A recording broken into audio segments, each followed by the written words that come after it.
దేవుడు అంటాడు, నేను మీ తోడున్నాను. దేవుడు అన్నాడు, నేను మిమ్మల్ని తప్పిస్తాను. మిమ్మల్ని కాపాడాల్సిన వాడు మీకు ద్రోహం చేస్తున్నాడేమో, మిమ్మల్ని తప్పించాల్సిన వారు మిమ్మల్ని తునీకరిస్తున్నారేమో, మీ పక్షాన్ని నిలబడాల్సిన వారు మిమ్మల్ని దూరపరుస్తున్నారేమో, నేను మీ కొరకు పెట్టిన వాడు మీకు అన్యాయం చేస్తున్నాడేమో. ఈరోజు చాలామంది ఉన్నారు, నేను నమ్మిన భర్త నాకు అన్యాయం చేస్తున్నాడు, నేను నమ్మిన భార్య నాకు అన్యాయం చేస్తుంది, నేను నమ్మిన తల్లిదండ్రులు నాకు అన్యాయం చేస్తున్నారు, నాకు అన్యాయం జరిగిందంటే ఒక జ్ఞాపకం చేసుకోండి. మీరు అల్పులుగా ఉండొచ్చు, మీరు హీన స్థితిలో ఉండొచ్చు, మీరు చిన్నవారుగా ఉండొచ్చు, కానీ ఒక మాట జ్ఞాపకం చేసుకోండి, దేవుని నమ్మినట్లయితే, దేవునితో మీరు సహవాసం కలిగినట్లయితే మిమ్మల్ని కాపాడే దేవుడు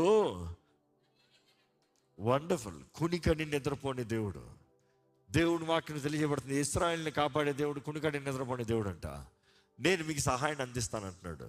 నేను మీ తోడు ఉంటాను. శత్రువు మిమ్మల్ని నాశనం చేసి దాల్చుకున్నా కూడా నేను చేయను, నేను తప్పిస్తా.